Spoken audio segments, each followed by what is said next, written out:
Réplique, Vivre avec Virgile, avec Hélène Casanova-Robin et Xavier Darcos.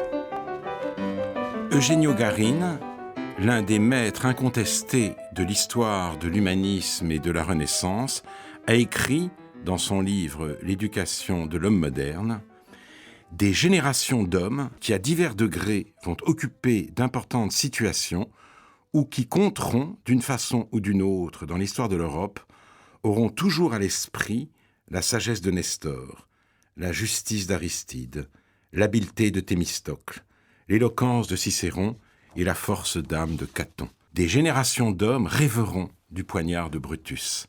Et cela parce que leur accession au monde de l'esprit se réalisera sur les pas d'Homère et de Virgile, de Tite-Live et de Cicéron, de Thucydide et de Plutarque, de Platon et d'Aristote, c'est-à-dire en rapport étroit avec les anciens. Et peu importe après cela s'il s'agit d'un rapport d'imitation ou de polémique. Fin de citation. Les verbes utilisés par Garin doivent désormais se conjuguer au passé. Celles et ceux qui occupent d'importantes situations dans l'Europe actuelle ont de toute autre référence. Les anciens n'habitent plus leur mémoire. La page de la Renaissance est tournée, il n'y aura pas de retour en arrière. Est-ce à dire que les auteurs qui ont constitué pendant des siècles le patrimoine commun de la conscience européenne sont voués à ne survivre que dans le cercle étroit des érudits? Peut-être pas. Il reste possible de leur faire une place. C'est du moins l'ambition de Xavier Darcos dans le livre qu'il a récemment publié, Virgile, notre vigie. Séduit par cette démarche, je l'ai invité aujourd'hui avec Hélène Casanova-Robin, qui a fait paraître une édition bilingue abondamment commentée des Bucoliques, la première grande œuvre poétique de Virgile. Et comme la période humaniste de l'enseignement est close, je suggère de faire, pour commencer, un peu de pédagogie. Qui était Virgile? Dans quelle période a-t-il vécu?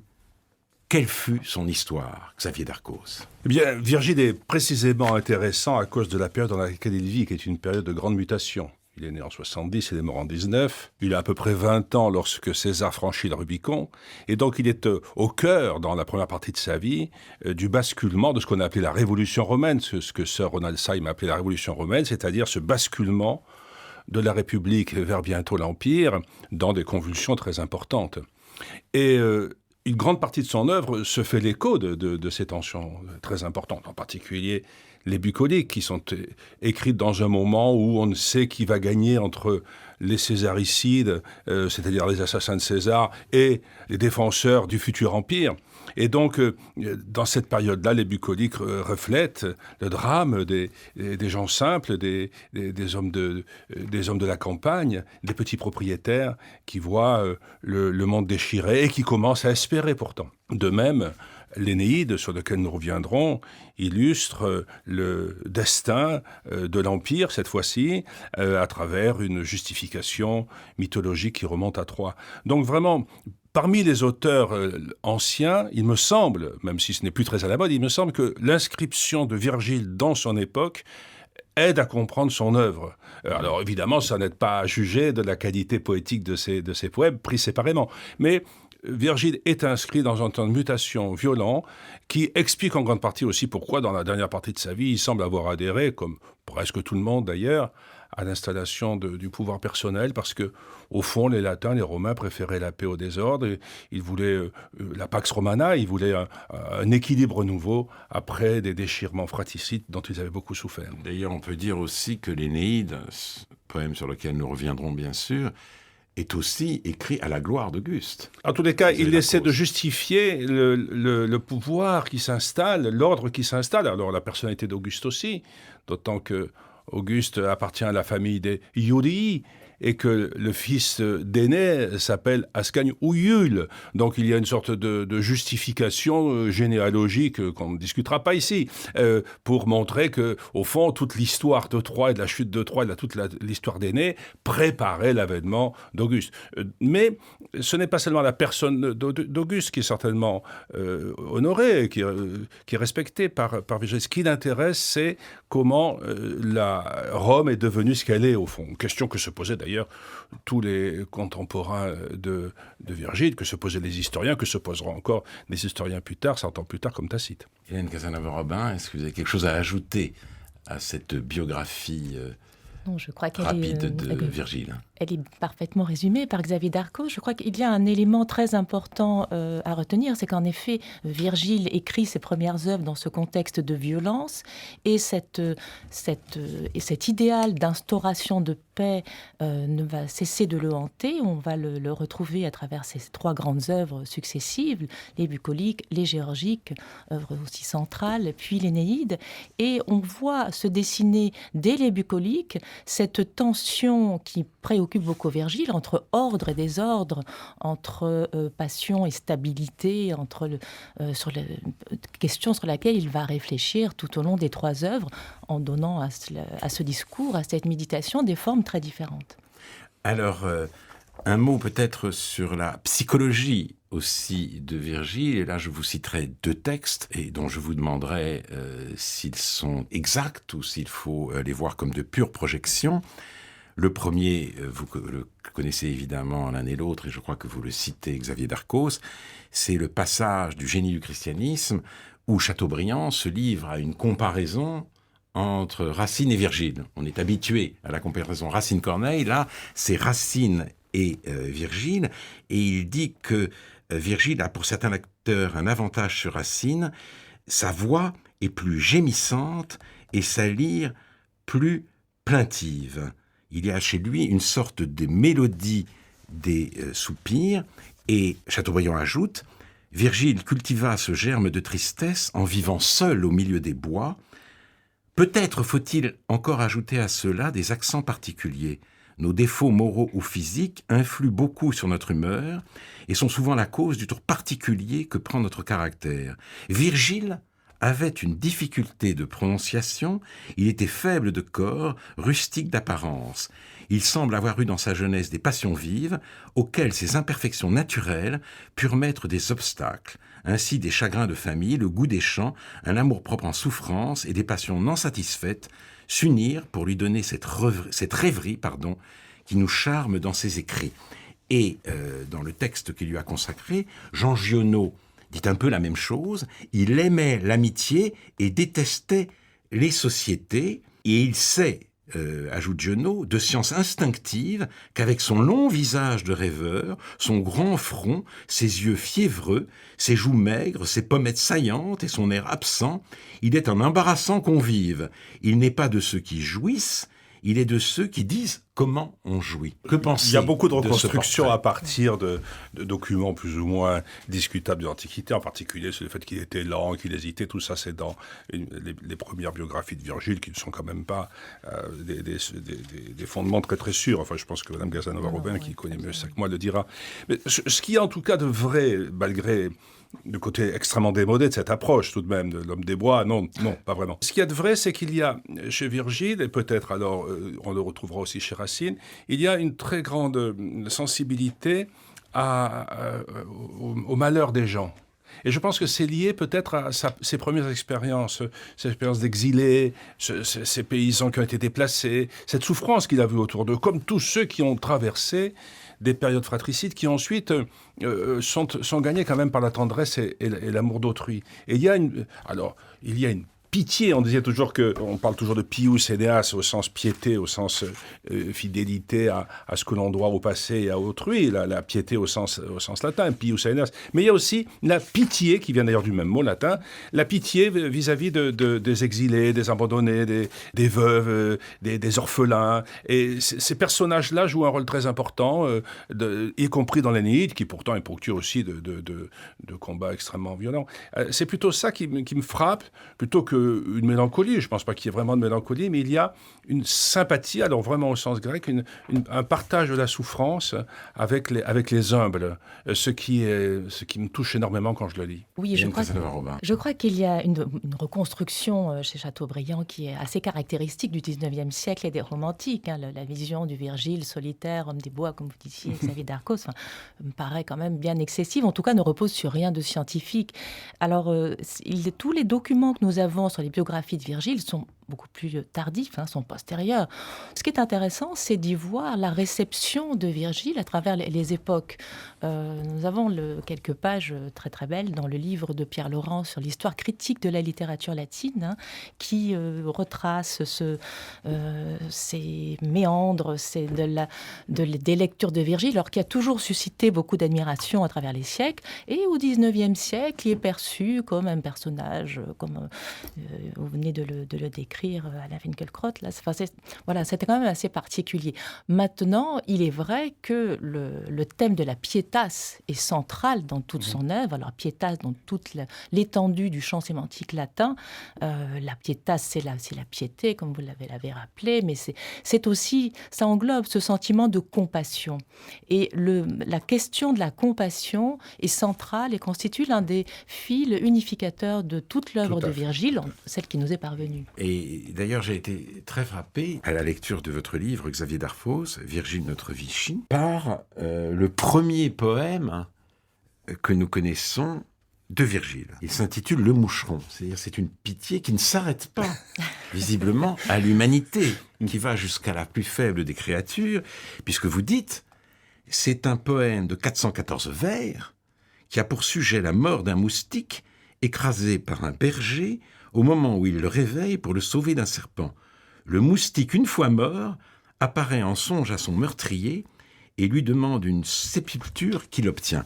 Et là, je n'ai pensé ni à Chateaubriand, ni à Giono, mais peut-être là, cette référence est-elle plus pertinente, à Victor Hugo. J'aime l'araignée et j'aime l'ortie, parce qu'on les hait, et que rien n'exauce et que tout châtie leur morne souhait, parce qu'elles sont maudites, chétives, noirs êtres rampants, parce qu'elles sont les tristes captives de leur guet-apens.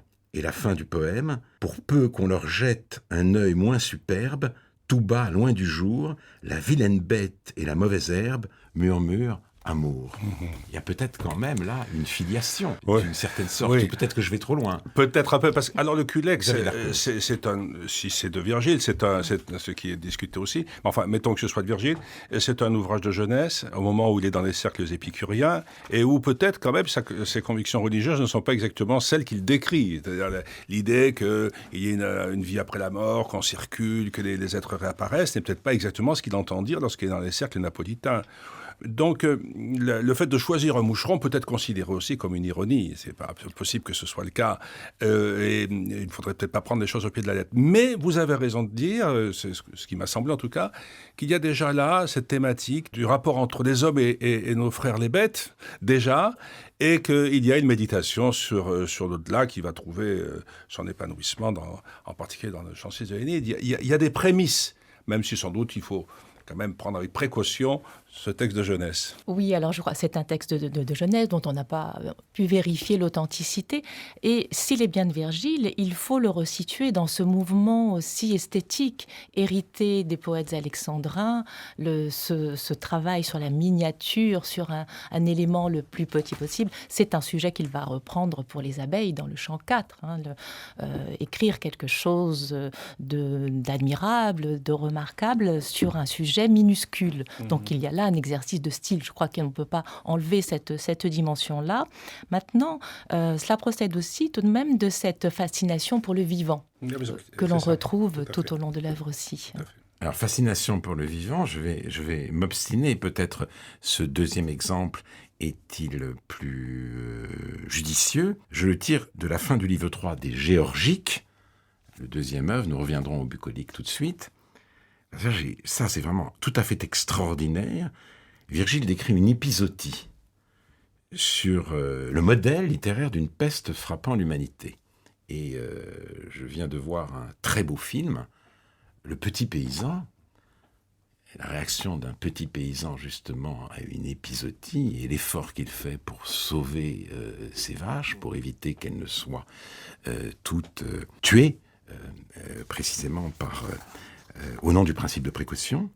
Et là, je lis, et dans la traduction que vous citez, Xavier Darcos, là, au milieu des riants herbages, les veaux meurent en foule et rendent leurs âmes douces près de leurs crèches pleines. Là, la rage s'empare des chiens caressants et des quintes de tout secouent les porcs malades et étouffent leurs gorges gonflées. Il succombe malheureux, oubliant la gloire et la prairie, le cheval vainqueur. Il se détourne des fontaines et du pied frappe sans cesse la terre, ses oreilles se couchent, il distille une sueur bizarre, cette sueur froide propre aux agonisants. Sa peau est sèche et rugueuse, résiste à la main qui la touche. Tels sont les premiers jours, les signes précurseurs de la mort. Mais si en progressant le mal empire, alors vraiment ses yeux s'enflamment, la respiration est arrachée du fond de la poitrine, alourdie parfois d'un gémissement. Un long sanglot tend le bas des flancs, un sang noir coule des narines, mais voici que fumant sous la dure charrue, le taureau s'affaisse et vomit un sang mêlé d'écume, et pousse ses derniers gémissements. Le laboureur s'en va, tout triste, dételer l'autre bœuf, affligé par la mort de son frère, et il laisse sa charrue plantée au milieu du sillon. Heidegger dit « L'homme meurt, l'animal périt ». Eh bien là, ce sont des animaux qui meurent, quand même, dans le poème de Virgile. Oui. Alors, c'est un très beau passage, évidemment, et en effet, vous avez raison de dire que il est très virgilien au sens où nous l'entendions tout à l'heure, c'est-à-dire cette idée que le sang et la sève sont même chose et que le sang des animaux et le sang des hommes sont de même nature, qu'il y a un grand corps naturel et que la souffrance, la vie et la mort sont partagées à travers ces divers degrés de forme de vie. Cet animisme, au fond, ou ce pananimisme, je ne sais pas ce qu'il faudrait dire, parce que le mot est un peu piégé. Je pense que là, Virgile exprime vraiment, me semble-t-il, ce qu'il sent. Alors c'est aussi un jeu littéraire, Madame Casanova-Robin le dira sans doute, c'est un jeu littéraire, parce que faire de l'anthropomorphisme, humaniser la mort de l'animal, c'est évidemment une réussite d'écriture. Mais ça touche certainement assez profondément ce que Virgile pouvait penser, et ça, son fond paysan, très romain, très latin, je dirais, très latin. Ce fond paysan, ici, ressort très nettement. Oui, c'est un passage absolument bouleversant des Géorgiques et qui invite à réfléchir sur le sens de l'œuvre précisément. Alors, d'un point de vue littéraire, on le place en perspective avec Lucrèce, bien sûr, hein, la fin du De Rerum Natura, oui, de la nature de Lucrèce, sur la fameuse peste d'Athènes, dont le modèle était déjà, si l'on peut parler de modèle, Thucydide. Donc, il y a là une réflexion, bien sûr, au-delà de la mort des animaux, sur la mort de l'homme. Et plus encore, je dirais, il y a quand même, si l'on reprend le vers 525, « Quid labor aut benefecta iuvant », que leur sert d'avoir peiné. À quoi sert le labor? Or, précisément, les Géorgiques, on peut dire, c'est le livre du labor, de réflexion sur le labor, ce travail, cet effort, que doit déployer l'homme. Alors, s'il veut progresser vers la sagesse, puisque le labor est envoyé par Jupiter pour permettre à l'homme de progresser selon la philosophie stoïcienne. Et là, à la fin du livre 3, alors que le livre a été consacré précisément aux vivants, aux animaux, à l'élevage, et que Virgile, par le biais des animaux, a mis en scène les passions aussi, et le désir amoureux, c'est un livre très important de ce point de vue-là, eh bien, nous arrivons à une fin de livre absolument apocalyptique, alors où tous les motifs habituellement utilisés pour décrire l'âge d'or, que Virgile avait lui-même mis en scène dans la Bucolique 4, par exemple, sont ici renversés. C'est-à-dire que dans ce tableau de malheur, le loup côtoie bien le cerf, mais nous sommes dans un univers, là, qui n'est pas un univers de paix, mais un univers de mort et de dégradation finale.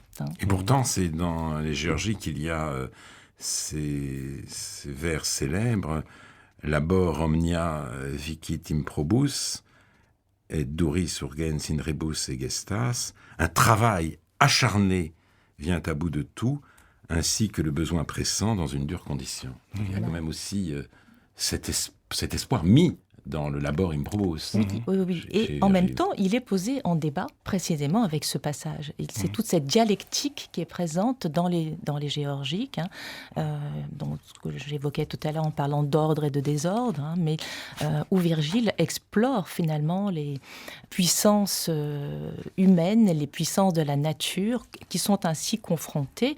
Et là, il fait le constat de la vanité du labor. Reprenons dans l'ordre chronologique.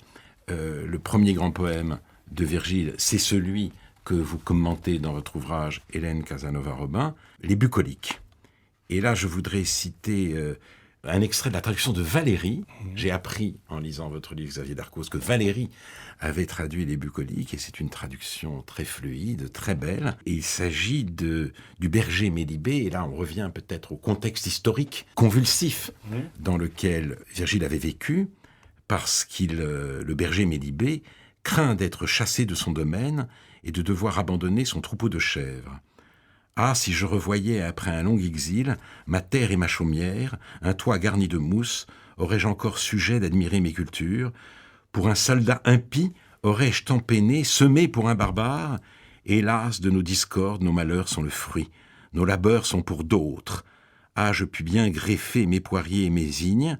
Allez, troupeaux jadis heureux, chèvres, mes chèvres, vous ne me verrez plus, couché dans l'ombre verte, au loin, à quelques roches épineuses accrochées. Vous ne m'entendrez plus, vous brouterez sans moi les cytis en fleurs et les saules amères. Oui, parce que je crois que les domaines avaient été donnés à des soldats. Oui. C'est ça. Alors, la première bucolique renvoie donc à un fait historique, qui est que les vétérans, des anciens militaires ont reçu des distributions de terres qu'ils ont été d'ailleurs incapables par la suite de faire fructifier, ce qui a posé beaucoup de problèmes. Et donc on leur a donné des propriétés, au départ de propriétés. Et donc les paysans, du coup, ont été chassés sur toute ou partie de leur terre. Et donc la première bucolique évoque cela dans un contexte plus optimiste que le passage que nous disons, parce que la première bucolique dit tout ça va s'arranger grâce à un dieu qu'on appelle Rome, et c'est-à-dire grâce à l'ordre nouveau qui va apparaître, du moins l'espère-t-on. La première bucolique, tout le monde la connaît, là c'est absolument par cœur, précisément parce qu'elle touche à cette fameuse sympathie pour les êtres, à cette compassion dont nous parlions tout à l'heure, qui est merveilleusement exprimée, mais avec modestie, avec beaucoup de simplicité. C'est un chant amébé, ce sont des paysans qui font une sorte de joute verbale, évidemment d'une manière tout à fait fictive, mais qui réfléchissent très simplement à leurs conditions et qui n'aspirent qu'un bonheur au plus près de la terre, au plus près du monde, au plus près de la vie réglée par le mouvement des astres et des saisons.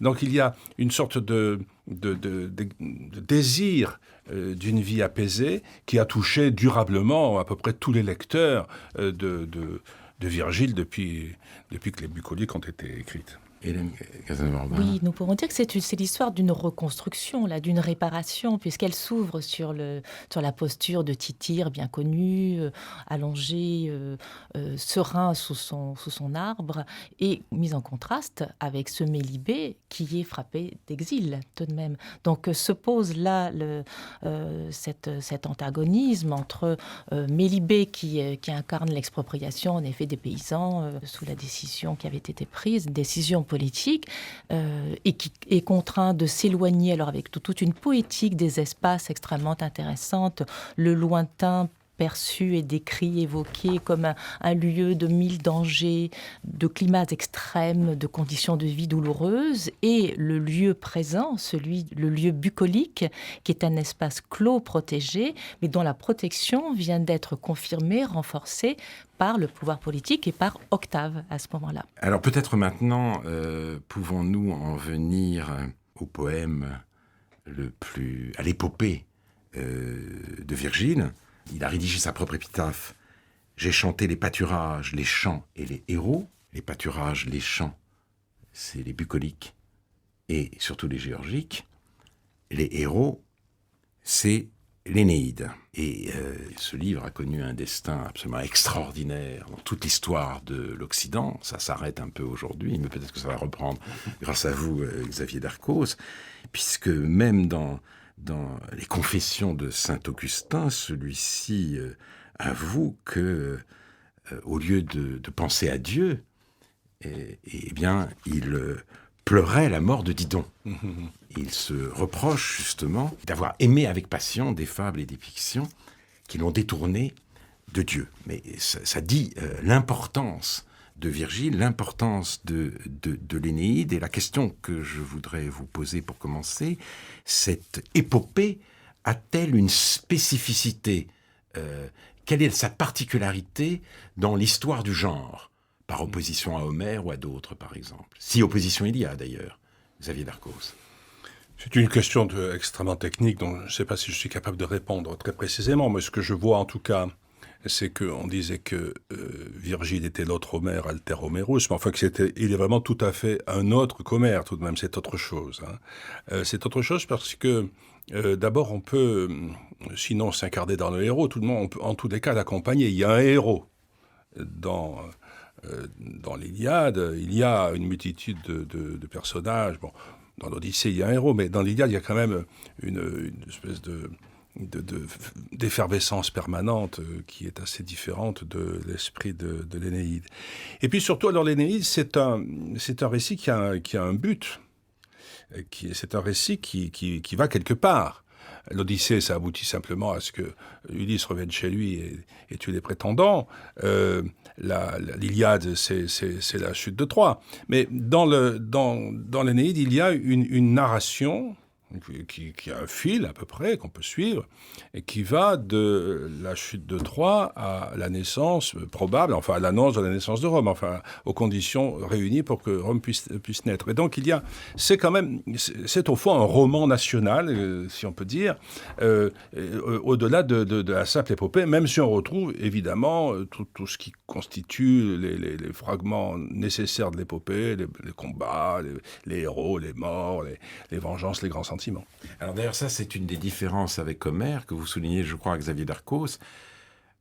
Ce qui est très, très frappant chez Homère, c'est l'impartialité. Et il nous fait ressentir les malheurs des Troyens, celui de Priam à la mort d'Hector, etc. Alors que, dans la mesure où Virgile écrit un roman national, il n'est pas impartial. Il fait, ce livre est à la gloire de Rome et à la gloire de l'empereur aussi, parce que cet homme des bois, comme on a dit, a été accusé par certains de ses collègues d'être en fait un poète courtisan aussi, ce qui n'est sans doute pas vrai, mais on a dit aussi le contraire. Il est clair que c'est un roman national, alors qu'on ne peut pas dire exactement la même chose de l'Iliade et l'Odyssée. Il me semble aussi. Il me semble aussi que c'est une des différences fondamentales. Et puis le personnage lui-même d'Énée est quand même assez différent du héros épique traditionnel. Quand même. On revient à ce qu'on nous disait tout à l'heure. C'est un personnage qui ne peut pas s'apparenter simplement à Hector ou à un combattant courageux. Oui, je crois que Énée est un personnage. Enfin, c'est le personnage central, à la différence de l'Iliade, par exemple, et surtout qui subit une série d'épreuves pour précisément c'est un héros fondateur, un héros constructeur. Il vient d'une ville qui a été détruite. Il est parti de Troie en flammes. Virgile insiste beaucoup là-dessus. Et il subit de nombreuses épreuves. Il est aussi obligé de mettre en place et d'user de violence. Et ça, c'est quelque chose de terrible qui fait réfléchir Virgile. Je ne suis pas sûre que... Alors, il est impartial d'une certaine manière aussi, parce qu'il met en scène cette souffrance de Didon lorsque... Énée l'abandonne, il met en scène la souffrance également de ses ennemis. Enfin, à plusieurs reprises, il y a des scènes, la scène avec Mézan, c'est quand même d'un pathétique profond. Vous avez dit, Xavier Darcos, qu'Énée est un personnage différent des grands héros homériques, et ce qui m'a frappé à la lecture de l'Énéide, c'est que c'est une épopée baignée de larmes, d'une part. Donc, je ne sais pas si Chateaubriand avait raison d'insister sur la mélancolie. Mais ça a beaucoup frappé. Sainte-Beuve dit la même chose. Mais on pleure. Les héros pleurent. Énée pleure. Et puis aussi, il y a cette différence que je trouve absolument extraordinaire, c'est que l'Iliade, c'est la colère d'Achille. Ça commence par la colère. C'est la colère d'Achille. Et Énée, au début de l'Énéide, est en colère. C'est-à-dire qu'il veut régler son compte à Hélène.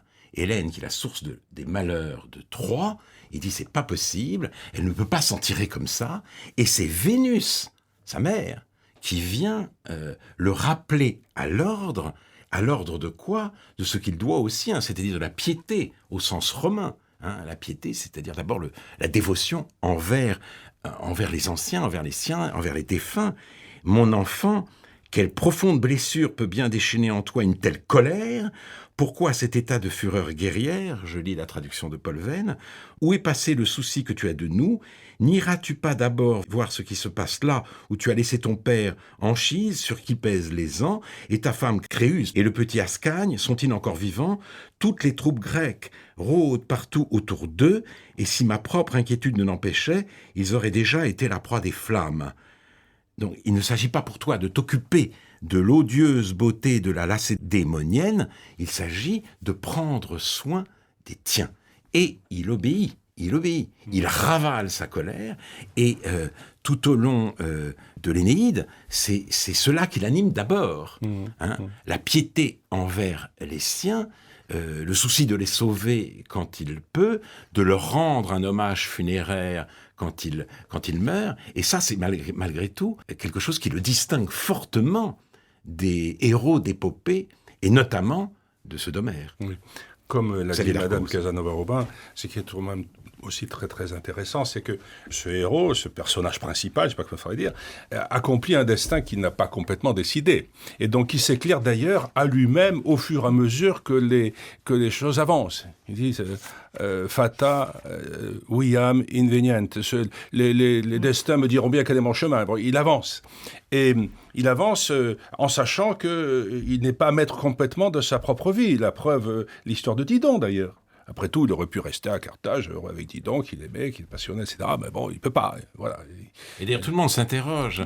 L'aimait-il ? A-t-il choisi son destin en dépit de l'amour qu'il s'il ne l'aimait pas, ça ne serait pas intéressant. Il l'aime, évidemment, il souffre de la quitter. Il souffre de la quitter. Et d'ailleurs, ce qui est très passionnant, évidemment, dans l'Énéide, pour éclairer cela, c'est le chant 6, au cœur de l'Énéide, où Énée, au royaume des morts. Énée va au royaume des morts, où il retrouve d'ailleurs Didon qui lui fait la tête, qui refuse de lui parler, il essaie de l'attraper, il ne peut pas.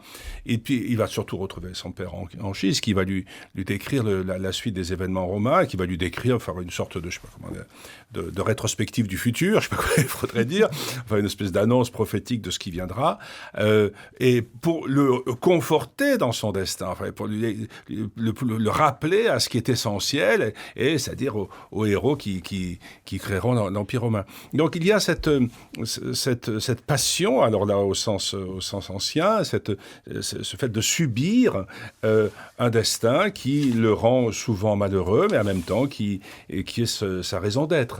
Ce qui, au fond, est une assez bonne définition de la piété au sens latin, c'est-à-dire à la fois, ça serait plus agréable d'être libre que de dépendre toujours de forces extérieures, d'avoir une piété Edgar Parentes, Edgar Patria, mais que ça, d'être toujours obligé de dépendre de ce qui est autour de nous. Mais en même temps, c'est ce qui donne sa dignité au destin d'un homme. Oui, je crois que...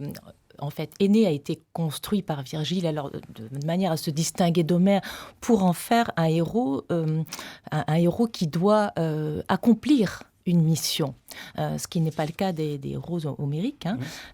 Il est investi de cette mission, il doit l'accomplir et en même temps, il doit incarner ce personnage, alors à inscrire dans un contexte politique évidemment qui est celui de la Rome augustéenne en construction, un personnage salvateur. Il est là pour incarner cela.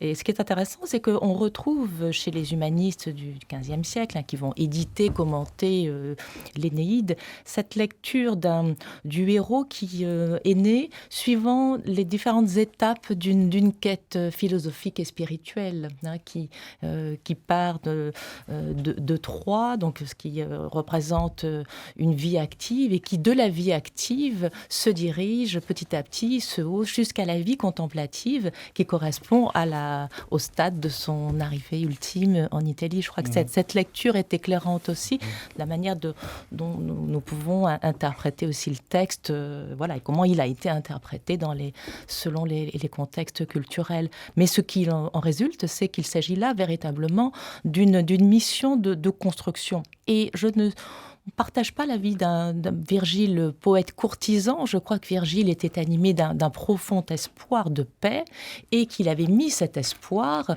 dans la personne d'Octave Auguste, et il espérait, en effet, que cesse ce désordre et que s'instaure une nouvelle ère. Pour autant, il n'écrit pas une œuvre de courtisan et On dit même qu'à la fin de sa vie, il aurait souhaité brûler l'Énéide. Oui, on dit ça. Donc voilà, je crois que tout cela, c'est... On ne le sait pas, ça. On ne sait pas, on n'en est pas sûr. Non, on n'est pas sûr. Je croyais qu'il avait fait ce voyage en Grèce. Et puis, il est tombé malade, il a voulu rentrer, mais j'ai lu que, effectivement, comme l'Énéide était inachevée, il avait donné des ordres très précis pour détruire le texte, et que c'est Auguste lui-même qui l'avait empêché. C'est une légende ou c'est une vérité? C'est ce que racontent les premiers biographes, voilà, comme l'a dit Mme Casanova-Robin, tout ça est très incertain, la biographie de Donat, etc. En tous les cas, c'est bien trouvé, je dirais. Je partage tout à fait l'avis de Mme Casanova-Robin sur le fait qu'il n'y a pas de trace de courtisanisme chez... Non, oui. Hein, il y a même un théoricien qui a expliqué que c'était très ironique, que c'était une qui a causé la terre. Dans les extrêmes, mais disons que je pense qu'il faut... Mais sans aller jusque-là, oui, voilà, c'est quelqu'un qui pense qu'au fond, l'avènement d'un ordre qu'on appellera augustéen, c'est mieux que la discorde, voilà. Ouais, et que cette réponse politique semble aussi... correspondre à ce que pouvait souhaiter le destin, le fatal, les dieux, je ne sais, la volonté suprême, d'arriver à cette suprématie de Rome sur le monde. Urps et Urbis se confondent, voilà. C'est plutôt raisonnable, je dirais. Il se fait une raison. Il n'y a chez lui aucune flatterie particulière, et même il a beaucoup souffert de voir certains de ses amis être mis en cause ou condamnés, en particulier Gallus. Donc, il n'y a pas de trace de ça. Et d'ailleurs, il n'y a pas de trace non plus, semble-t-il, ce que explique très bien Perret dans son tout petit livre. Il y a un très, très joli livre de Perret sur Virgile qui dit ça. Il dit on ne trouve aucune trace chez lui non plus de volonté de se mêler à la vie politique, d'intriguer, d'avoir une ambition quelconque, de se placer auprès de quelqu'un pour être bien vu ou pour avoir quelques avantages supplémentaires. Ce n'est pas un intrigant, ce n'est pas un courtisan, naturellement en tout cas. En tout cas, aucun signe dans son œuvre ne l'indique. Il reprend ce schéma de l'homme providentiel que l'on trouve dans la pensée stoïcienne. Virgile est très imprégné de la culture philosophique de son temps, et ça, c'est une figure très importante. Dites-vous, Xavier Darcos, vous dites aussi que avec Virgile a une vision linéaire du temps, parce que tous les chemins, si j'ose dire, de l'histoire mènent à Rome, qui doit établir une paix finale sur le monde, mais ce providentialisme ne le conduit pas, si vous voulez, à se consoler des malheurs, en quelque sorte. Il n'y a pas chez lui ce que Hegel appellera plus tard un travail du négatif. Donc je reviens aux larmes. Il pleure les siens, et il y a ce vers très célèbre, oublié aujourd'hui, mais que dans un livre tout à fait différent, David Mendelsohn a commenté, vous savez, Les Disparus. C'est très très beau livre où il parle des 6 membres de sa famille qui ont été exterminés par les nazis. Il en retrace l'histoire, et il cite ce Sunt lacrimae rerum. C'est Énée, chassé de Troie, qui débarque à Carthage, et alors qu'il attend d'être reçu par la reine Didon, il pénètre dans un temple dont les murs sont ornés de fresques représentant les combats de la guerre de Troie. Pour les Carthaginois, la guerre n'est qu'un motif décoratif, une simple illustration pour les murs de leur nouveau temple. Pour Énée, cela signifie beaucoup plus, et pendant qu'il contemple cette fresque de sa vie, il éclate en sanglots et prononce le désormais fameux « Sunt lacrimae rerum », il y a des larmes dans les choses. Voilà. C'est absolument extraordinaire. Mais, donc oui, l'histoire va vers cette apothéose, mais les larmes sont là parce qu'il ne se console pas des morts amoncelés dans l'histoire. Oui, c'est ça. Je pense que je ne pourrais pas ajouter grand-chose à ce que vous venez de dire, Alain Finkielkraut, c'est exactement ça. Il y a l'idée que le destin doit s'accomplir et que c'est très bien qu'il s'accomplisse, mais qu'il charrie son lot de larmes, de souffrances, dont on est absolument inconsolable. Et même dans les moments les plus émotifs, je reviens au Champs-Élysées lorsqu'il rejoint Anchise, la douleur d'Énée, c'est de ne pas pouvoir embrasser son père. Il ne peut pas le saisir. Enfin, alors là, c'est l'aicrimae rerum, mais vrai, il y a une chose qui est là et que je ne peux pas saisir, qui à la fois me donne la vérité et la douleur à la fois. C'est un passage très émouvant. Il ne peut pas saisir son père, il ne peut pas saisir Didon non plus. Ah mais Didon, elle ne veut pas. Non, Didon, Didon fait la tête. Elle ne veut pas. Elle se réfugie vers l'ombre, en quelque sorte, de son premier époux. Il n'est lui, donc pas jaloux. Là encore, éclate en sanglots parce qu'il apprend à ce moment-là, en effet, qu'elle s'est donné la mort au moment où il est parti. Il le regrette énormément, il veut la saisir et elle s'échappe. Mais alors c'était étonnant parce que ce que vous dites sur cette souffrance, ne pas pouvoir saisir son père, il y a encore une autre référence que j'ai trouvée à l'Énéide, mais là, en sens tout à fait contraire, et très révélatrice, disons, d'une certaine... du subjectivisme moderne, qui n'a plus rien à voir avec l'humanisme dont parle Garine, c'est dans les mots de Sartre, figurez-vous. Il n'y a pas de bon père, c'est la règle. Qu'on n'en tienne pas grief aux hommes, mais au lien de paternité qui est pourri. Faire des enfants rien de mieux, en avoir quelle iniquité. Eût-il vécu, mon père se fût couché sur moi de tout son long et m'eût écrasé. Par chance, il est mort en bas âge. Au milieu des aînés qui portent sur le dos leurs anchises, je passe d'une rive à l'autre, seul et détestant ses géniteurs invisibles, à cheval sur leur fils pour toute la vie. Et il est fier de cette liberté qui est la sienne, parce qu'il avait 1 an quand son père est mort, et il a cette phrase extrêmement naïve, dans les mots « je n'ai pas de surmoi ». Je n'ai pas de surmoi, donc je suis l'auteur de ma vie, je suis libre. C'est tout le contraire de la pietas dont Virgile est le chantre. Oui, il avait un grand-père tout de même. Il avait un grand-père. Je trouve que les mots, il y a quelque chose d'artificiel dans cette volonté à tout prix de dire que j'ai été libre parce que mon père est mort à 1 an. Oui, c'est vrai. Mais c'est curieux. Alors que le poids du grand-père est presque pire. Oui, oui. Ce qui est intéressant, c'est mais le poids du grand-père est presque pire. Du bon élève, du germaniste, du type qui rédige des manuels d'allemand et donc qui l'attend à la sortie de l'école où il faut une espèce de scène, il se court, il court dans ses bras. Enfin, il y a quand même un jeu. C'est un livre très très amer au fond, les mots, parce que ça s'oblige à penser que on a été heureux de ce qui a fait votre malheur primitif. C'est une provocation aussi, je crois, quand même, dans la... oui, une provocation dans la réécriture de la figure d'aîné, là, qui est sous un jour presque burlesque. Enfin, non, mais ce qui est intéressant, c'est de voir l'opposition, si vous voulez, entre l'idéal subjectiviste de liberté totale, être à soi-même son propre créateur, et ce qui est au cœur de la pensée de Virgile, dont vous parlez l'un et l'autre, c'est-à-dire précisément cette pietas, cette fidélité. Cette pietas et cette douleur, parce que finalement, le moteur d'aîné, c'est la douleur. Ce sont les larmes dont vous parliez, dont vous avez noté qu'elles étaient si récurrentes dans le texte. Et c'est une manière de surmonter cette passion que de la convertir en action. Il y a ce rôle d'aîné, là, est très important. Et on voit le décentrage à l'égard de l'épopée traditionnelle. Alors, entre Homère et Virgile, il y a tout de même Apollonios de Rhodes aussi, où cette dimension, je dirais, pathétique est très forte également, qu'il est un grand modèle de Virgile. Alors, dites 2 mots de Apollonios de Rhodes et les Argonautes d'Apollonios de Rhodes, où nous avons aussi de très belles scènes entre Jason et Médée, et la mission de Jason d'aller rechercher cette toison d'or et semer d'embûches et de souffrance, et le poète Alexandrin, donc décrit avec beaucoup de détails et d'émotions les sentiments des personnages. Oui. Alors, la référence aux argonautiques est intéressante et elle mérite d'être faite.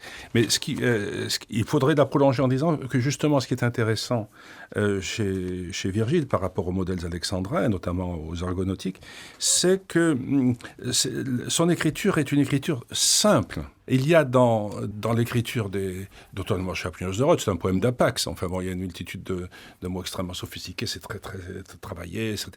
Et il y a, en tous les cas, chez Virgile, la volonté de faire croire que c'est simple. En fait, voilà. Je n'en suis pas si sûre. Alors, vous avez bien. En tous les cas, on n'est pas du tout dans ce montage extrêmement sophistiqué de la poésie alexandrine. Il y a une volonté de dire des sentiments d'une manière qui semble possible, directe, dans une langue qui peut être parlée par les contemporains, même pas très cultivés, de Virgile. En tous les cas, c'est l'impression que j'ai, même si évidemment la référence aux Alexandrins est indispensable pour comprendre Virgile. Alors, je voudrais maintenant revenir un peu en arrière au géorgique et à cette comparaison qui est faite par Virgile, sur laquelle je voudrais que vous m'éclairiez, entre deux grands personnages de la mythologie, Orphée, le patron des poètes, dont Virgile évidemment, et Aristée. Que signifie cette opposition dans l'œuvre de Virgile? Qu'est-ce qu'il faut en conclure Hélène Casanova-Robin. Alors, on a représenté le berger Aristée, donc comme l'opposé d'Orphée, d'une certaine manière, puisque Aristée parvient à une connaissance qui va lui permettre de découvrir le remède à la mort de ses abeilles. Oui, il a perdu ses abeilles. Il a perdu ses abeilles suite d'une maladie qu'il ne comprend pas. Et il est apiculteur, c'est un berger, fils de la nymphe Clyménée. Il va trouver sa mère dans une très belle scène initiatique, jusque dans un monde subaquatique qui est tout à fait, une scène tout à fait inédite dans la littérature antique. Et elle lui enseigne comment remédier à cela. Il faut aller trouver Protée, donc nouvelle étape dans l'accès à la connaissance. Et finalement, il découvre que par le miracle de la bougonie, c'est-à-dire à partir du veau mort, les abeilles peuvent renaître.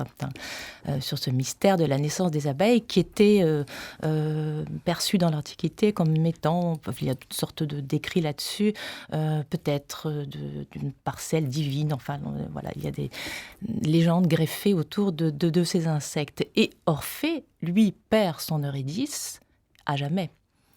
Parce qu'il se retourne. Parce qu'il se retourne, oui, parce qu'il ne peut pas se contenir, il ne peut pas faire preuve de continentia, et il déploie son chant, mais en vain. Là, on termine encore le chant 4, comme le 3, tout de même sur la vanité du labor, son labor poétique. Alors c'est une autre forme de labor, néanmoins le labor poétique là ne lui permet pas ni de retrouver son Eurydice, ni d'échapper à la mort lui-même. Alors est-ce à dire que Virgile place son chant à lui sous le signe d'Aristée? Est-ce que c'est la conclusion qu'il faut en tirer? Je crois qu'il le place sous le signe de la consolation. C'est un chant de consolation. C'est un point que l'on connaît déjà chez Lucrèce, mais en choisissant une autre orientation sur un certain nombre de points, une autre poétique aussi, néanmoins extrêmement complexe et extrêmement érudite. Je crois que ce n'est pas pour rien que Virgile a passé autant d'années à écrire chacune de ses œuvres. C'est extrêmement long. Mais il achève ses géorgiques sur ce chant de consolation d'Orphée. Alors, Aristée a retrouvé une forme de satisfaction dans la mesure où il a eu accès à la connaissance. Alors, Aristée pose le problème de la connaissance, qui est celui, finalement, de tout le poème des géorgiques. C'est un poème sur la connaissance, sur le savoir, pas seulement sur l'art de faire pousser les arbres ou la vigne, mais qui est un poème sur la connaissance du monde et de la nature dans son ensemble. En tous les cas, ce parallélisme n'allait pas de soi, de mettre dans un même poème Aristée et Orphée, et de décrire leur destin, et de réfléchir à ces deux figures mythologiques. Et ce qu'on pourra dire aussi, évidemment, ce que vient de dire Mme Casanova-Robin est tout à fait juste et intéressant, mais ce qu'on pourra dire aussi, c'est quand même, Aristée, c'est celui qui produit, et Orphée, c'est celui qui chante. Et quand même, c'est celui qui produit qui gagne, en l'occurrence, si je puis dire. Enfin, c'est s'il y avait un vainqueur, ou en tous les cas, quelqu'un qui survit à tout cela, c'est celui qui est dans l'ergone et dans le labor, justement, plutôt que celui qui est dans le Carmen, dans la méditation sur le monde. Et donc, on peut imaginer, en tout cas, que de ce point de vue-là, ce parallélisme bizarre est totalement inscrit dans le projet des géorgiques, qui est tout de même essentiellement l'idée que l'homme est à l'œuvre pour faire l'histoire et que c'est l'œuvre qui fait l'histoire. Enfin, c'est le travail. C'est que sans le travail, il n'y a pas d'histoire. Ce n'est pas Orphée, écrivez-vous, le charmeur séduisant mais inutile qui arrivera à vaincre la douleur et la mort, mais le pauvre Aristée, l'homme des champs, docile, patient, industrieux. Mais voilà. Alors, où se situe Virgile, lui ?